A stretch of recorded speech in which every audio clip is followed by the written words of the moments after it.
Hello, I'm Wilson Pickler and I will present this work, Demystification of Colors in Kirlian Photography as a Clinical Diagnostic Method.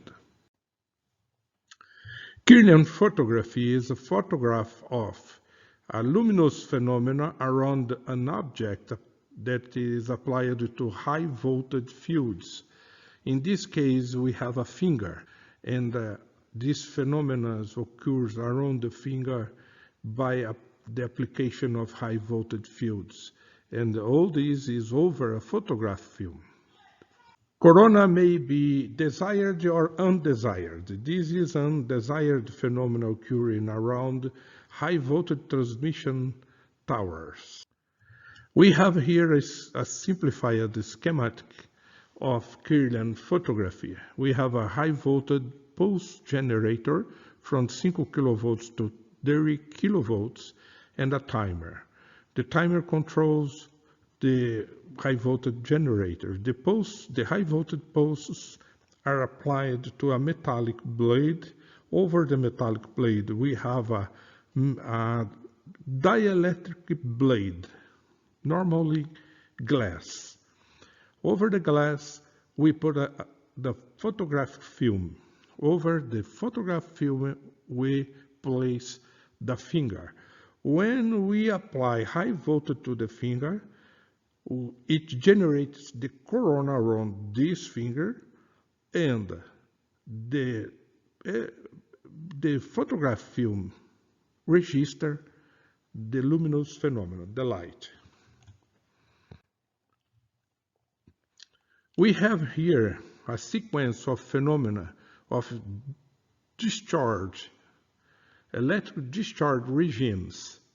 We have 1,000 regime that is avalanche, electric avalanche discharge, but it does not emit light in the beginning, and there is in the sequence an area that it produces luminous phenomena very weak, with currents very weak, microamperes.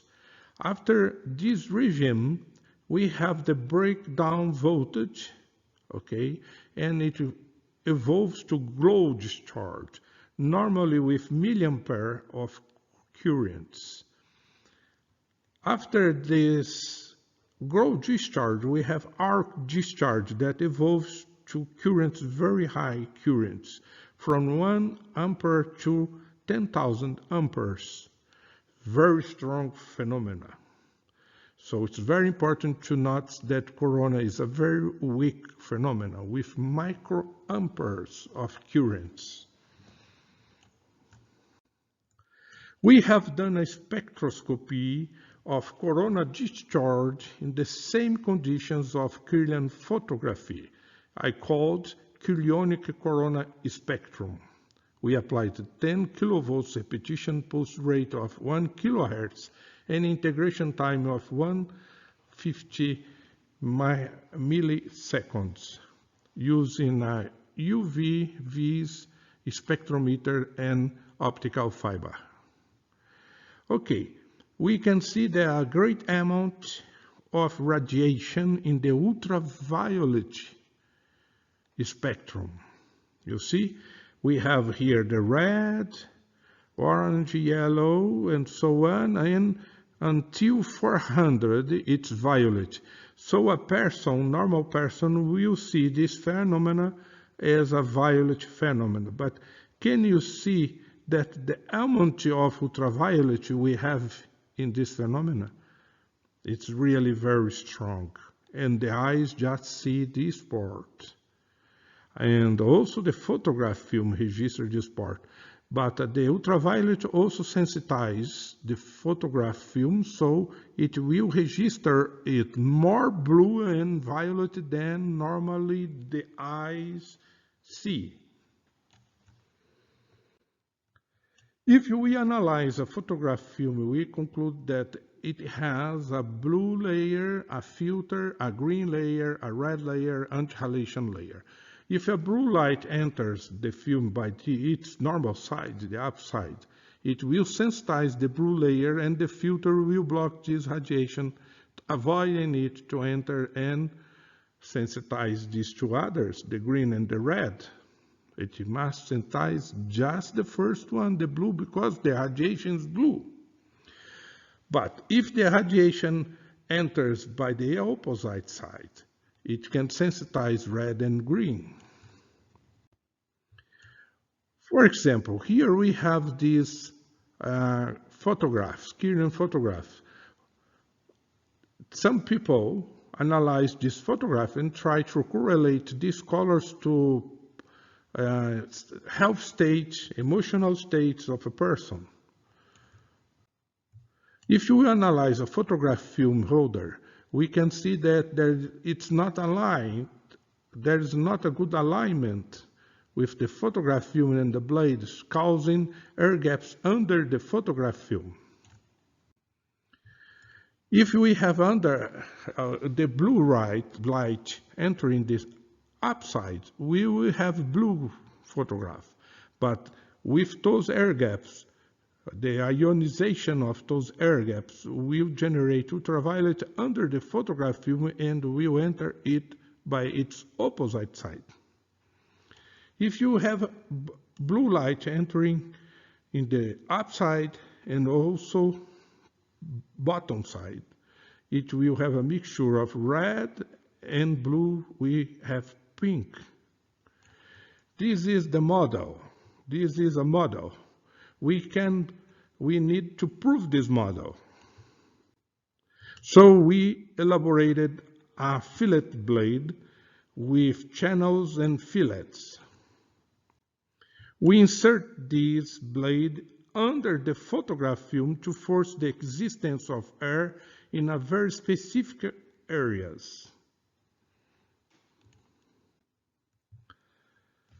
We pressed all these sandwich, the base, a polyacetal base, a copper sheet, a glass blade, the photograph film, a felt to protect the film, and an acrylic blade with a window with polyacetal screws. Here we have all the system assembled. You can see polyacetal screws in white, the acrylic blade in black, the photograph film. With this model, with this fillet blade, we took photographs. See, where we have air under the photograph film, it appears red. Where we have air under and over the photograph film, we have pink. Where we have air just over the photograph film, we have blue. Here is a fillet. Here is a channel. So we have air over and under the photograph film. So a mixture of blue and red, a pink color. When we took out the fillet blade and pressed all that sandwich, we eliminated there under the photograph film, and we have got photograph just blue, as it was demonstrated in the emission spectrum of corona. Here we have very soft force over the photograph film without the compressor frame. We have air all around the film. When we apply the frame, the compression frame, we eliminated the air gaps, and we have just blue. Here we forced the finger over the photograph film with 50 gram force, the force that 50 grams exerts over the film. But we have even so some red colors. When we apply the compression frame with the same pressure, we have just blue. Digital Kirlian photography. We have done another equipment to take pictures of the corona with a USB digital camera. We have done a chamber, digital Kirlian chamber. It is a glass blade with a thin film that conducts electricity, and at the same time it's transparent. We can see the camera there. With this assemble, we have done this picture, just a digital Kirlian photography, just blue. So we demonstrated that the colors in Kirlian photograph has no correlations with the state of health or mental states of patients. It's impossible to make diagnosis with Kirlian photograph colors. Thank you very much indeed for your kind attention.